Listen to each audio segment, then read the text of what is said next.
कहानी है रामपुर गांव की, जहां के मर्द महिलाओं को हमेशा नीचा दिखाने की कोशिश में रहते। अरे अभी तक खाना नहीं आया, क्या मुझे एक और शादी करने की जरूरत है? नहीं जी नहीं, ऐसा मत करना, वरना मैं कहाँ जाऊंगी। खाना लेकर मैं अभी आई जी। गांव की पंचायत में भी फैसले हमेशा औरतों के खिलाफ ही रहते। मैं जो फैसला सुनाता हूँ वो भगवान की आज्ञा होती है। इस लड़के ने अपने मन से शादी करके अच्छा नहीं किया। लड़के को घर भेज दो और इसकी शादी इसकी जाति की किसी लड़के से करवा दो, लेकिन ये लड़की, इसे तो गांव के बाहर निकाल दो। नहीं नहीं जमींदार साहब, ये क्या बोल रहे हैं? ऐसा नहीं हो सकता। मेरी बेटी मासूम है, इसे अच्छे बुरे की समझ नहीं है। अरे कहाँ जाएगी ये बेचारी? कहाँ जाएगी? इतनी चिंता है तो पूरे परिवार का गांव निकाला कर देते हैं। बेचारे पूरे बसे बसाए परिवार को गांव छोड़ना पड़ता है। चाहे जो हो, अगर बेटियों को कंट्रोल नहीं कर सकते तो गांव में रहने का कोई मतलब नहीं है। यहाँ औरतों को दब कर रहना होगा। कोई भी अपने हिसाब से कुछ नहीं कर सकता, सब ईश्वर की मर्जी से ही होगा। तभी गांव का एक आदमी दौड़ा दौड़ा आता है। सरपंच साहब, जमींदार साहब, वो कालिया है ना, उसकी बेटी पढ़ने के लिए शहर जा रही है। अच्छा, ये कब हो गया? और कालिया की हिम्मत कैसे हो गई ऐसा करने की? लेकर आओ उसे और उसकी बेटी को। बस फिर क्या था, हाजिर हो जाते हैं कालिया और उसकी बेटी सरपंच के सामने। और कालिया, ये क्या सुनने में आ रहा है? बेटी को इंजीनियर बना रहा है तू? और ये बता, गांव में तो स्कूल नहीं है, फिर कहां से इतनी क्लास पास कर गई तेरी बेटी? राधा, जो कि कालिया की बेटी है, उसे लगता है कि सरपंच उसकी तारीफ कर रहे हैं। सरपंच जी, मैंने ऑनलाइन पढ़ाई की है, डिस्टेंस लर्निंग से। सभी में मैंने अच्छे नंबर पाए हैं, जिसे देखते हुए शहर की इंजीनियरिंग कॉलेज में मुझे स्कॉलरशिप मिली है। वाह जी वाह, क्या होती है ये? पहले तो ये बताओ, फिर आगे की बात करते हैं। पूरा गांव राधा की बात सुन रहा था और राधा बोलती जा रही थी। तो ऐसे मैं फ्री में एक अच्छी शिक्षा लेकर गांव में जो कुछ परेशानियां हैं, जैसे बिजली, पानी और इंटरनेट जैसी समस्याओं के लिए काम करूंगी। मैं गांव को शहर से जोड़ने के लिए पुल का निर्माण करवाने का प्रस्ताव रखूंगी। मुझे पूरी उम्मीद है कि जल्द ही हमारा गांव भी तरक्की की राह पर चल पड़ेगा। राधा की बात सुनकर सारे गांव वाले ताली बजाने लगते हैं। सरपंच को समझ नहीं आता कि वो क्या करे। चुप रह नादान लड़की, गांव के खिलाफ जाने के लिए तुझे गांव से बेदखल कर दिया जाएगा, वो भी पूरे परिवार के साथ। और हाँ, अगर ठीक से गांव में रहना चाहती है तो ये पढ़ाई लिखाई छोड़ दे। हम तेरे लिए गांव का कोई होनहार लड़का देखेंगे। तभी गांव का एक आदमी बोल पड़ता है। अरे नहीं नहीं सरपंच जी, राधा बिटिया जो बता रही है, अगर वैसा हो जाए तो हम लोगों को पैसा कमाने के लिए बाहर नहीं जाना पड़ेगा।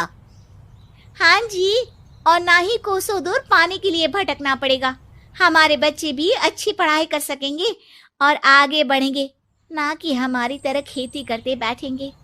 क्यों गांव वालों, राधा बिटिया का साथ देना चाहिए ना। सरपंच देखता है कि गांव राधा के साथ है तो वो चुप हो जाता है। वो घर आकर अपने सलाहकार से बात करता है, जो बहुत ही चालाक किस्म का इंसान होता है। अरे सरपंच साहब, आपको बहुत ही होशियारी से काम लेना पड़ेगा। एक बार गांव तरक्की कर गया, यहाँ के बालक पढ़ लिए तो कोई ना पूछेगा आपको। और फिर ये जो बेटा और बेटी है ना आपके, इनको भी आम लोगों की तरह ही जीवन जीना होगा। हाँ, लेकिन करे तो क्या करे? वो ना आप मुझ पर छोड़ दीजिए, बस मैं जैसा बोलूं करते जाइए। अगले रोज सुबह जब गांव वाले सोकर उठते हैं तो राधा के घर के बाहर और साथ ही वो लोग जिन्होंने राधा का सपोर्ट किया था, उनके घर के आगे लाल रंग से कल आऊंगी लिखा होता है। कल आऊंगी, यह क्या होता है? अरे यह तो खून से लिखा है, लगता है कोई भूत प्रेत या चुड़ैल का साया है। चलो सरपंच जी के पास चलते हैं। सभी सरपंच के पास जाकर उसे सारी बात बताते हैं। अरे ये तो बड़ी मुश्किल की बात है। चलो मैं एक बाबा को जानता हूँ, उन्हें बुला लेता हूँ। सरपंच बाबा को लेकर गांव के घर के बाहर जाता है। ओहो, तो ये वो चुड़ैल है जो उन लोगों को निशाना बनाते हैं जो गांव को बदलने का सपना देखते हैं। वो गांव को ऐसे ही संपन्न देखना चाहती है। वो नहीं चाहती कि कोई बाहरी यहाँ का कायाकल्प करे। क्या तुम लोगों में से किसी ने गांव को बदलने की सोच रखी है? तभी राधा की माँ रोते रोते आती है। मेरी राधा घर से गायब हो गई है। अरे कोई तो बचाओ, मेरी बच्ची कहाँ गई?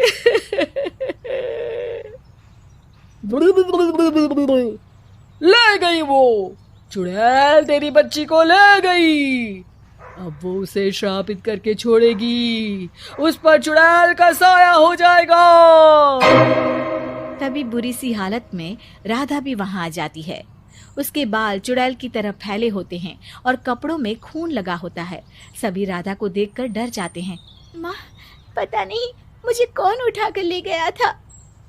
अरे दूर दूर हो जा चुड़ैल, अब हम लोग इस गांव में नहीं रुकेंगे। अरे कैसे बातें कर रहे हैं आप?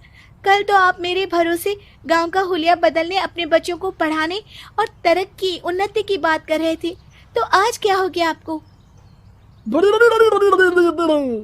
ये फिर तुम लोगों को बहकाएगी।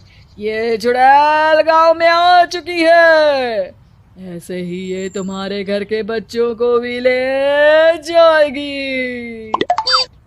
गांव वाले राधा को गांव से बाहर निकाल देते हैं।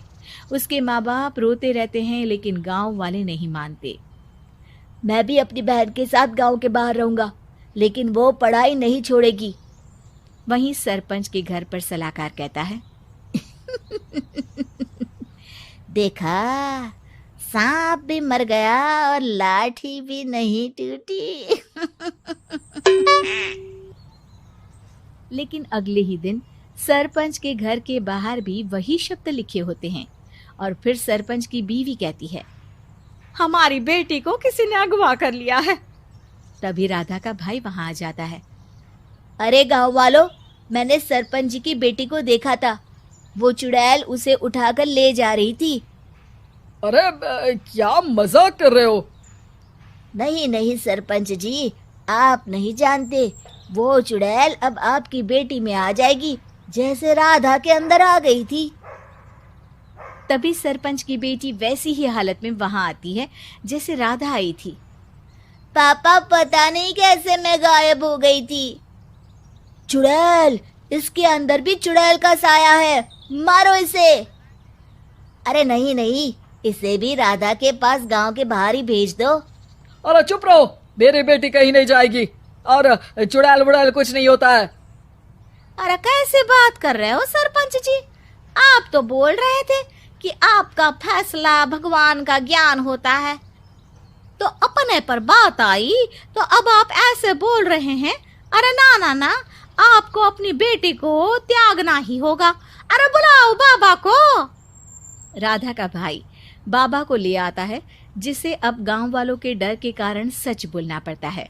मैं कोई बाबा नहीं हूँ, मैं तो मोची था। ये सलाहकार महोदय ने मुझे कहा था एक्टिंग करने को। अब वो मुझे पैसे देने वाले हैं। अब मुझे माफ कर दो। गलती हो गई, मुझे माफ कर दो। तभी वहां राधा आ जाती है। देखा सरपंच जी, जब गांव के बच्चे साक्षर होंगे तो आप जैसे लोगों की चालाकी नहीं चलेगी।